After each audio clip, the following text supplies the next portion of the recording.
여러분 안녕하세요. 문학 마실입니다.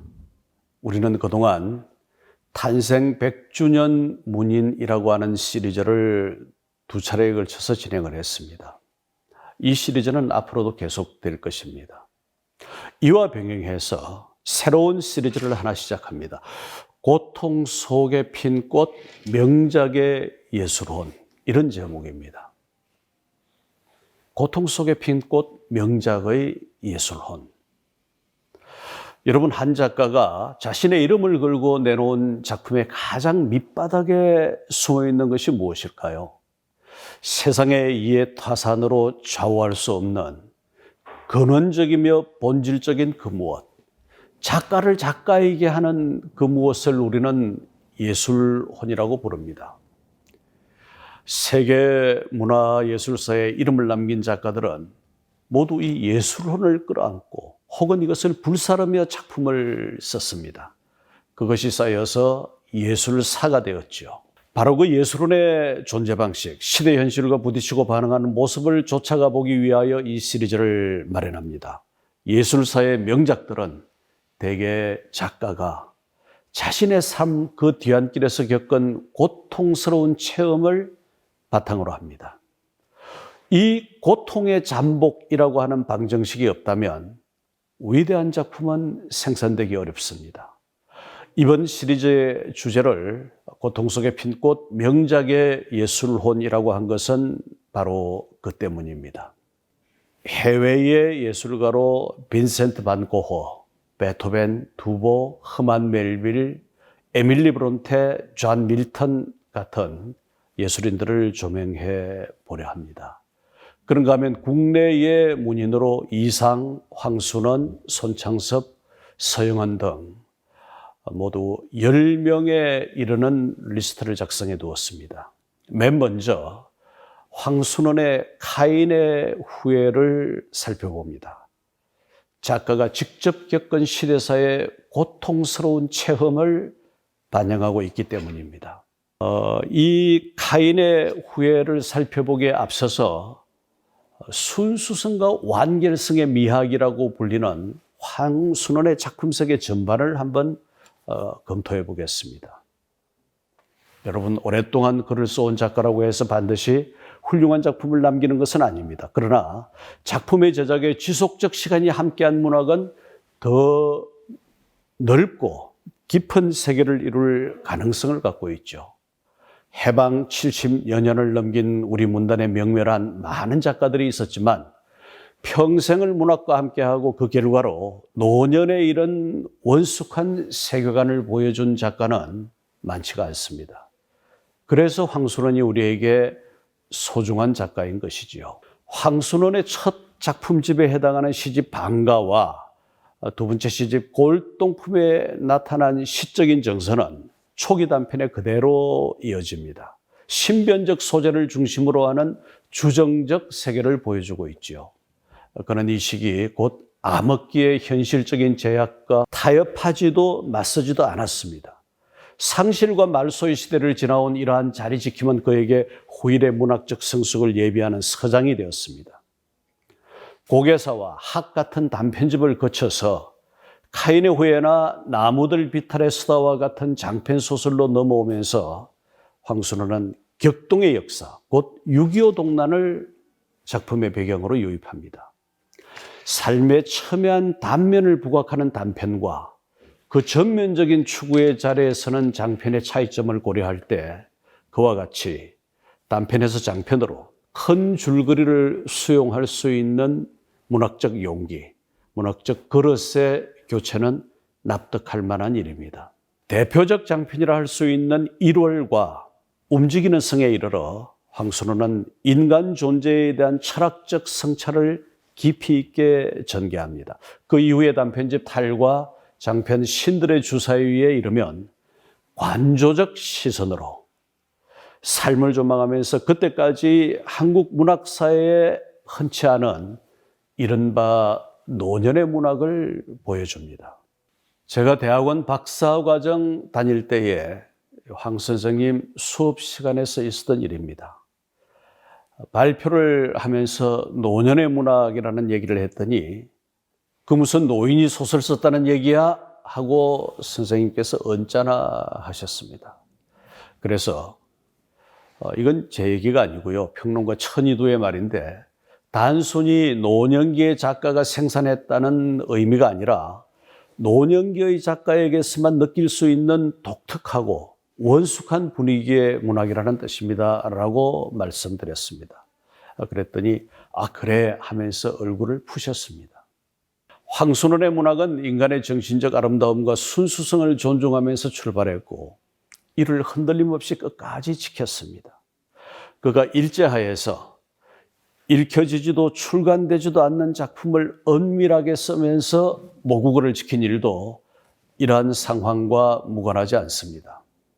하나의 완결된 자기세계를 풍성하고 밀도 있게 제작함으로써 많은 감동을 남기고 있는 황순원의 작품들은 한국 문학사의 독특하고 돌올한, 돌올은 높이 솟아 우뚝하다라는 뜻입니다.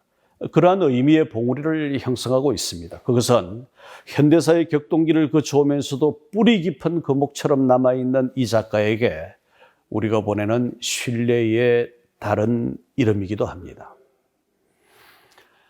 자, 여러분 이제 여기서 우리가 대상으로 하는 작품 카인의 후예를 구체적으로 살펴보겠습니다. 그 격동의 시대에 모성적 사랑을 결합한 이 작품의 배경은 어떨까요? 황순원 첫 장편소설 별과 같이 살다가 간행된 것은 6.25 동란이 발발하기 4달 전인 1950년 2월이었습니다. 우리가 여기서 살펴보는 카인의 후예는 동란이 끝난 이듬해 1954년 12월에 간행되었습니다.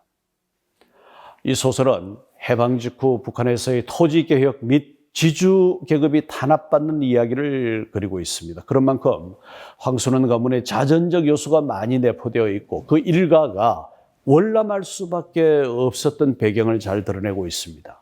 소설의 무대는 작가의 고향, 곧 평양에서 40리 떨어진 평안남도 대동군 제경면 빙장리입니다. 1950년대 한국 문학의 대표작이 된 이 작품으로 작가는 아세아 자유문학상을 받았습니다. 카인의 후예에는 2개의 중심축이 있습니다. 하나는 토지개혁과 지주계급의 탄압에 관한 문제고 이것은 작가의 현실 인식과 밀접한 관련이 있습니다. 다른 하나는 지주계급 지식인 청년 박훈과 마름의 딸 오장녀 사이의 교감과 사랑의 문제인데 소설의 이야기 방점은 오히려 후자에 있습니다. 북한에서의 토지개혁은 1946년 3월 북조선 토지개혁에 관한 법령이 공포되고 이것을 추진하는 담당 조직으로 빈민과 농업 노동자로 구성된 1만 1,500여 개의 소위 농촌위원회가 만들어지면서 본격화됩니다. 이 농촌위원회의 주도하에 일본인, 민족 반역자, 오정보 이상을 소유한 대지주의 땅은 몰수되어서 토지가 없거나 부족한 농민에게 가족 수에 따라 무상으로 분배한다는 것이었습니다. 북한의 대표 작가 이기영이 이를 땅이라고 하는 북한 최초의 장편 소설로 써서 그 시대적 사건을 미화했습니다.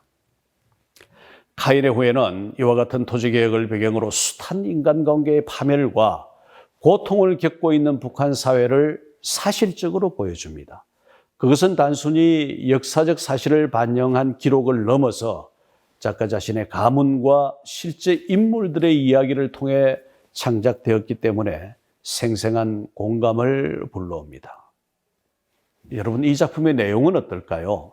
작품의 표제 카인의 후예에는 2가지 의미가 있습니다. 카인은 성경에 기록된 인류 최초의 살인자이고 동시에 인류 최초의 곡물 경작자입니다. 그러므로 카인은 곧 범죄와 농민이라는 중위법의 의미가 있는 이름이죠.